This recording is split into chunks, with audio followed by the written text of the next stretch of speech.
জামায়াত কি সত্যিই পরিশুদ্ধ নাকি রাজনীতির নতুন মেরুকরণ? জামায়াতকে নিয়ে বিস্ফোরক মন্তব্য করলেন মুক্তিযোদ্ধা ও বীর বিক্রম খেতাবপ্রাপ্ত কর্নেল অবসর অলি আহমদ। পুরো বক্তব্য শুনলে আপনি অবাক হবেন। ভিডিওটি শেষ পর্যন্ত দেখুন।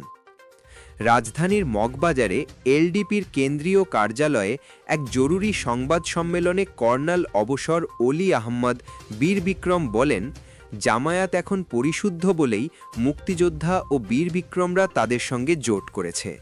তিনি প্রশ্ন রাখেন, যদি জামায়াত পরিশুদ্ধ না হতো তাহলে মুক্তিযোদ্ধারা কিভাবে তাদের সঙ্গে জোট করত?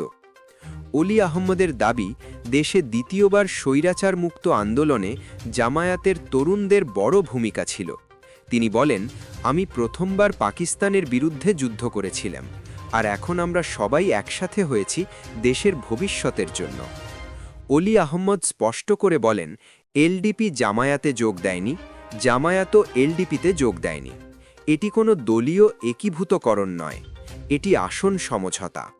তিনি জানান, যে আসনে এলডিপি প্রার্থী দেবে সেখানে জামায়াত প্রার্থী দেবে না, আর যেখানে জামায়াত প্রার্থী দেবে সেখানে এলডিপি দেবে না। তিনি বলেন, আমাদের প্রতীক ছাতা, দাঁড়িপাল্লা নয়। আমরা মুক্তিযুদ্ধের শক্তি আর জুলাইয়ের শক্তিকে একত্র করেছি। ভারতের বিষয়ে কড়া ভাষায় অলি আহমদ বলেন, আমরা ভারতের সঙ্গে বিরোধ চাই না, কিন্তু মোদির গোলামও হব না।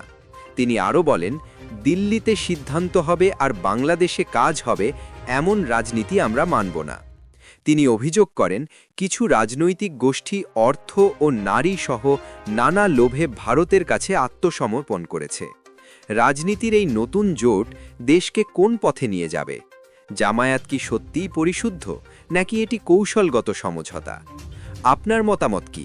কমেন্টে লিখে জানান। ভিডিওটি ভালো লাগলে অবশ্যই লাইক দিন, খবরটি গুরুত্বপূর্ণ মনে হলে শেয়ার করুন, আর প্রতিদিনের আপডেট পেতে আজকের হট নিউজ চ্যানেল সাবস্ক্রাইব করুন।